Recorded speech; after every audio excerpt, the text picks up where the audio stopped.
अस्सलाम वालेकुम my YouTube family. Chemistry learners, आज जो हम टॉपिक डिस्कस करने जा रहे हैं ये असल में टॉपिक से रिलेटेड कुछ क्वेश्चंस हैं जो ये मोस्ट इंपॉर्टेंट क्वेश्चंस हैं जो अक्सर एग्ज़ाम में पूछे जाते हैं। और ये एमसीक्यू की फॉर्म में, ये शॉर्ट क्वेश्चन की फॉर्म में, या बाज़ औक़ात ऐसे होता है कि लॉन्ग क्वेश्चन की पेयरिंग में एक लॉन्ग क्वेश्चन ज़्यादा वेटेज का होता है, एक लो वेटेज का होता है। जो लो वेटेज का होता है कम मार्क्स वाला लॉन्ग क्वेश्चन, उस लॉन्ग क्वेश्चन को भी इसी तरह से शॉर्ट क्वेश्चन को मिलाकर बनाया जाता है। इसलिए मैंने सोचा कि लॉ ऑफ मैथ सेक्शन से रिलेटेड आप लोगों के लिए कुछ क्वेश्चंस हैं, उनको सॉल्व करके आपको समझा सकूं ताकि क्वेश्चन को सॉल्व करने में भी बहुत ज़्यादा हेल्प हो सके। ऊपर आते हैं, बहुत थोड़े लोग ऐसे होते हैं पूरी दुनिया के अंदर जो कुछ ना कुछ सीखना चाहते हैं। वो सीखना बेशक उनको बुक से मिले, लेक्चर से मिले, या सीखने का प्लेटफॉर्म यूट्यूब ही क्यों ना हो, बहुत कम लोग वो होते हैं जिनको अल्लाह ताला ने ये सलाहियत दी होती है कि वो नॉलेज के लिए बहुत ज़्यादा थर्स्ट होता है। यानी वो चाहते हैं कि हमें जहाँ से नॉलेज मिले हम उसको गेन करें। और इसलिए मेरे वीडियो पर आने वाले व्यूवर्स मेरी वीडियो की तरह और भी क्रिएटर्स की वीडियो देखने वाले जो कुछ ना कुछ समझ कर, सीख कर, पढ़ रहे होते हैं, उनको मैं बहुत ज़्यादा अप्रिशिएट करती हूँ। और आप लोगों के लिए नेक तमन्नाएं हैं, नेक दुआएं हैं मेरे दिल में कि अल्लाह आप लोगों को हमेशा कामयाब करे और आपकी जो सोच है इसको बहुत ज़्यादा वसी करे, और आपके जो ख्वाब हैं, जो एम है, जो मकसद है जिंदगी और इल्म हासिल करने की इस दौड़ में आप लोग सबको पीछे छोड़ जाएं। आमीन सुम आमीन। इसी के साथ एक पब्लिक मैसेज है जो मैं आप लोगों के अवेयरनेस के लिए related to polling day being held on 8 फरवरी 2024। आप सब लोगों को पता होगा कि पाकिस्तान की तारीख का सबसे predicted, non predicted, hopeful and non hopeful, hopeless, hopeful and hopeless, जिस तरह भी इसको समझे, ये इलेक्शन होने जा रहा है 8 फरवरी 2024 को। आप लोगों ने being a responsible Pakistani make sure करना है कि सब लोग, जितने भी वोटर्स हैं आपके घर के अंदर, आपके इर्द गिर्द, आपके रिलेटिव्स में, उन सबको फोर्स करना है कि वो वोट ज़रूर डालें। वोटिंग वाले दिन सोए नहीं रहना, क्योंकि अगर हम सोए रह गए तो फिर हमारी तकदीर इसी तरह से लिख दी जाती है और जिसका ब्लेम हम बाद में फ़लाँ को दे रहे होते हैं, ढमका को दे रहे होते हैं कि उसने ऐसे कर दिया, उसने ये कर दिया, हमारे तो कोई सुनता ही कोई नहीं। तो मैं आपको इसकी वजह बताती हूँ कि एक सर्वे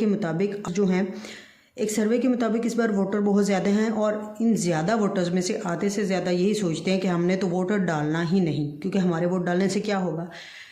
यकीन माने, जब आप लोग ये सोच जहन में रखते हैं ना, ये मनफी सोच आपको वोट डालने से रोकती है और इस तरह उस दिन आप सोए रह जाते हैं और आपके हाथ में आई हुई बाजी, आपकी मर्ज़ी के ख़िलाफ़ लोग जीत कर चले जाते हैं और आपको पता भी नहीं चलता। फिर आप क्या है जी, आने वाले गवर्नमेंट को कोसते रहते हैं जी, ये ऐसे हैं, ये वैसे हैं, ये तो सिस्टम ही ख़राब है ऐसे। तो आपको कोई हक़ नहीं बनता, अगर आप वोट वाले दिन जाकर वोट नहीं डालते ना, तो फिर आपको कोई हक़ नहीं बनता कि आप ब्लेम करें सिस्टम को, जब तक आप सिस्टम को चेंज करने में अपना रोल यानी अपना हिस्सा नहीं डालते। वोट, मैं हमेशा कहती हूँ कि वोट डालना हमारा फ़र्ज़ है। जब हम अपना फ़र्ज़ ही पूरा नहीं करते तो फिर हम अपने राइट की बात ही क्यों करते, फिर हम क्यों बात करते कि हमें ये राइट नहीं मिला, वो नहीं मिला। तो इसलिए इस बार आप सब बाशऊर लोगों ने अपने घर के तमाम अफराद और अपने रिलेटिव्स की ज़िम्मेदारी लेनी है कि जिनका आईडी कार्ड बना है वो आपकी वालदा हैं, आपके वालिद हैं, बहन है, आपका भाई है, आपकी कज़न है, कज़न सिस्टर है, जो भी हैं आपके जानने वाले, आपके फ्रेंड्स हैं, आपका जो भी सर्कल है, कोलीग है, आपने उनको इन्फोर्स करना है कि वोट ज़रूर डालो। खुदारा जिसको मर्ज़ी डालो, वोट डालने ज़रूर निकलो। जब आप इस मुल्क की तकदीर को बदलने की बात करते हैं ना, कि इसको ऐसा होना चाहिए था, ऐसा होना चाहिए था, उसमें अपना हिस्सा भी डालें। उस दिन अपना हिस्सा ज़रूर डालें, ये समझ कर डालें कि मैंने अपना काम कर दिया है, बाकी सारा मामला अल्लाह की ज़ात पर छोड़ दें। वो सबसे बेहतर करने वाला है, सबसे बेहतर जानने वाला है। आप उसकी ताकत हर एक चीज़ पर गालिब है। ये जहन में रखते हुए आपने अपना फ़र्ज़ निभाना है। आप जब अपने फ़र्ज़ से पीछे हट जाते हैं और फिर ब्लेम करते फिरते हैं तो उस चीज़ का आपको कोई हक़ नहीं बनता। इसीलिए मेरी इस बात को याद रखना है कि आपने अपना प्राइसलेस वोट, प्रीशियस वोट 8 फरवरी को लाजमन कास्ट करना है।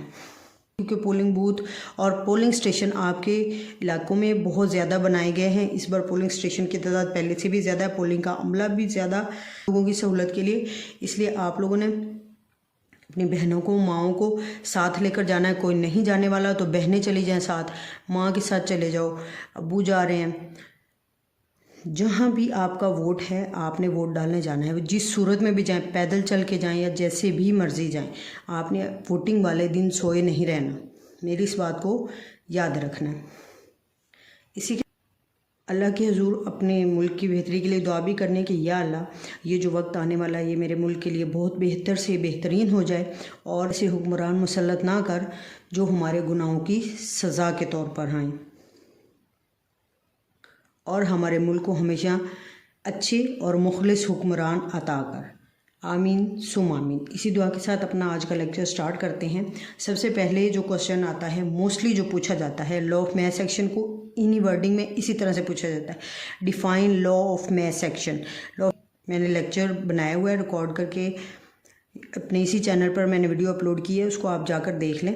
मैं इसका लिंक आई बटन में आपको दे दूँगी। लॉ ऑफ मैथ सेक्शन क्या है? The rate at which substance react is directly proportional to its active mass. जो सब्सटेंस रिएक्ट करते हैं उनके रिएक्ट करने का रेट डायरेक्टली प्रोपोर्शनल होता है उन्हीं सब्सटेंस के एक्टिव मैस के, and rate of reaction is directly proportional to the product of the active masses of reacting substances. जो रेट ऑफ रिएक्शन है, एक रिएक्टेंट जो होता है ना, एक रिएक्टेंट, एक सब्सटेंस, एक चीज़, रिएक्शन के अंदर बहुत सारी चीज़ होती हैं, एक चीज़ का रिएक्ट करने का रेट उसी चीज़ के एक्टिव मास के डायरेक्टली प्रोपोर्शनल होगा। और ज़्यादा चीज़ें जो हो जाती हैं, जब हम रेट ऑफ रिएक्शन को स्टडी कर रहे होते हैं तो रेट ऑफ रिएक्शन जो होता है ये डायरेक्टली प्रोपोर्शनल होता है product of active masses of reacting substances. जितने भी सब्सटेंस रिएक्ट कर रहे होते हैं उनका प्रोडक्ट, उनके एक्टिव मैसेज का हासिले ज़रब लिया जाता है, जिसको आप रेट ऑफ रिएक्शन बोलते हैं। Next question is how is the active mass represented. Active mass को कैसे रिप्रेजेंट किया जाता है? ये लॉ ऑफ मैथ सेक्शन के टॉपिक में हम पढ़ चुके हैं कि इनको स्क्वायर ब्रैकेट की फॉर्म में रिप्रेजेंट किया जाता है। यहाँ पर कुछ रिएक्शन जनरल रिएक्शन है, अब ये हाइपोथेटिकल रिएक्शन है, यानी ये एक्चुअल में कोई रिएक्शन नहीं है, फर्जी रिएक्शन है। और इसका वो कह रहे हैं कोफिशिएंट्स बताएं, कह रहे कोफिशिएंट्स बताएं। तो आपने जो ए रिएक्शन है 2a + 3b 4c + 2d, इसके कोफिशिएंट्स आ जाएंगे 2, 3, 4 एंड 2। यानी कि ये जो चीज़, जो नंबर ऑफ मोल्स स्टार्ट में लिखे होते हैं रिएक्टेंट्स या प्रोडक्ट्स के, यही इनके कोफिशिएंट्स कहलाते हैं। Same is the case with B reaction. इसमें कोफिशिएंट्स होंगे 4, 2 एंड 3, जिसमें से 4 रिएक्टेंट का कोफिशिएंट है, 2 एंड 3 प्रोडक्ट के कोफिशिएंट्स हैं।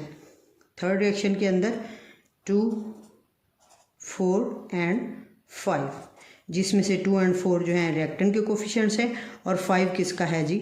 प्रोडक्ट का कोफिशिएंट है। नंबर ऑफ मोल्स को हम कोफिशिएंट बोलते हैं। और ये जो कोफिशिएंट होते हैं, जब आपने active mass, law of active mass की डेरिवेशन करनी है ना, उसमें आप एक्टिव मैसेज की स्क्वायर ब्रैकेट्स के ऊपर लिखते हैं। रिएक्शन को देखिए तो पहला जो रिएक्शन होगा ना, इसके अंदर जो ए का आपने एक्टिव मैस लिखना है वो इस तरह से आप लिखेंगे, ए को स्क्वायर ब्रैकेट में और ये कोफिशिएंट पावर की फॉर्म में आ जाएगा।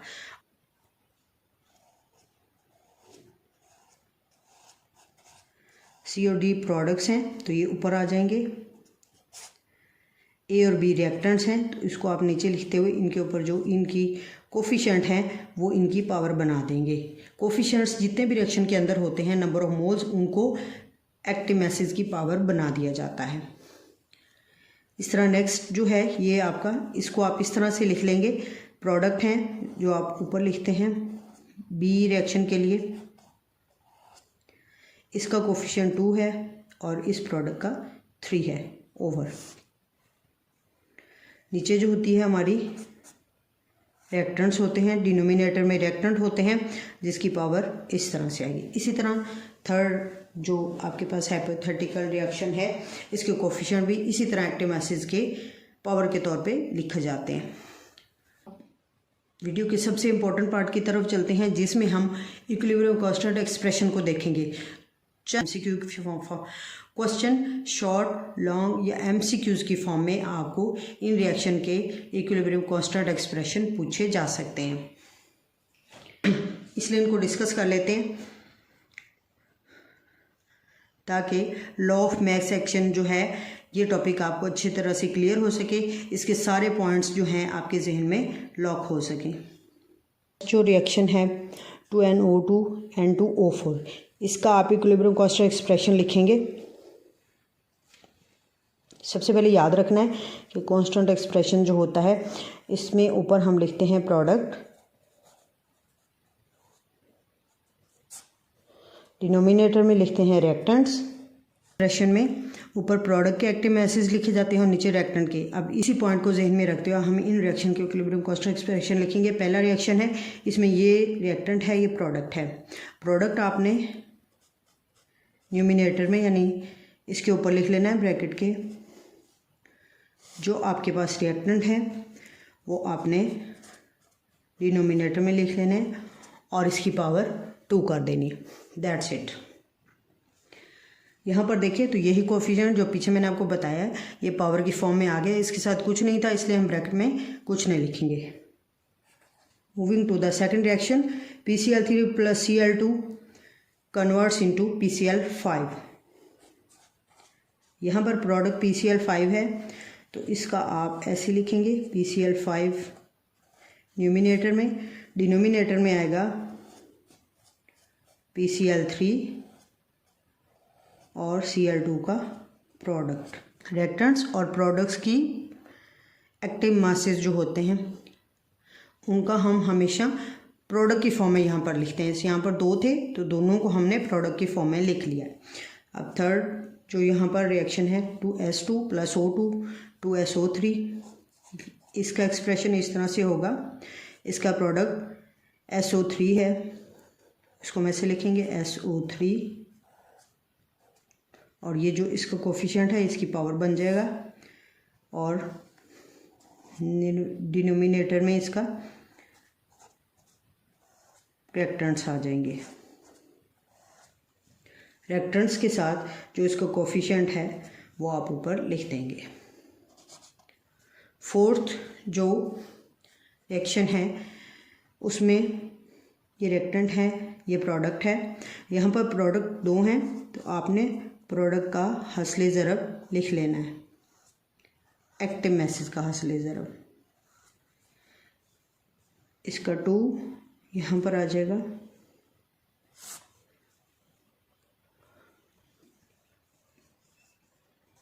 और बटे में आ जाएगी रिएक्टेंट्स। रिएक्टेंट एक ही है और इसका जो कोफिशिएंट है वो इस तरह से पावर बन जाएगा। 5 रिएक्शन जो है हमारा ई रिएक्शन, इसका इक्विलिब्रियम देखते हैं। CaCO3 CO plus CO2। अब इसमें प्रोडक्ट्स 2 हैं, पहले उनके एक्टिव मासेस जो होंगे वो लिख लेते हैं।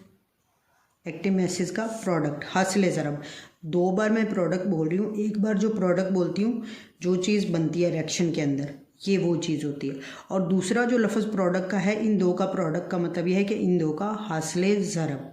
ये बात जहन में रखनी है।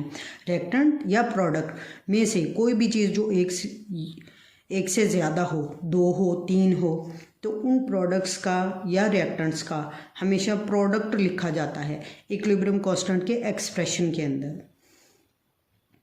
यहाँ पर बटे में CaCO3 आ जाएगा।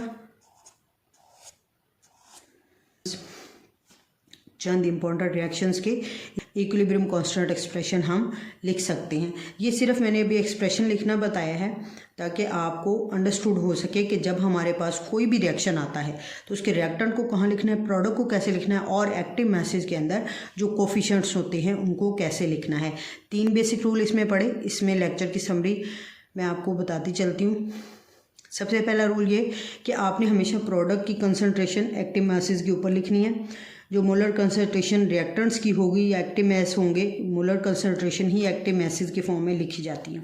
उसको आप बटे में लिखेंगे, डिनोमिनेटर में लिखेंगे। पहला रूल। दूसरा रूल ये है कि जो भी कोफिशिएंट मौजूद होंगे रिएक्शन मिक्सचर के अंदर, जो नंबर ऑफ मोल जो कैपिटल में न्यूमेरिकल वैल्यूज़ लिखी होती हैं स्टार्ट में किसी भी रिएक्टेंट या प्रोडक्ट के, वो आपने एक्टिव मैसेज की जो स्क्वायर ब्रैकेट्स होंगी उसके ऊपर लिख लेनी है।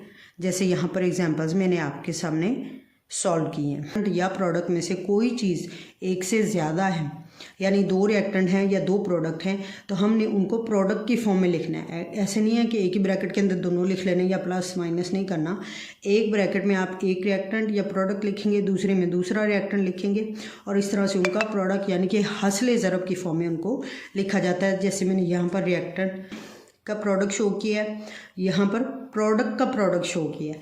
प्रोडक्ट मतलब वो चीज़ जो बनी है, एक वो टर्म उस सेंस में जो नई चीज़ बनती है, जैसे यहाँ पर ये सारे प्रोडक्ट्स हैं, और दूसरी प्रोडक्ट जो हासिल ज़रब होता है उसको बोला जाता है।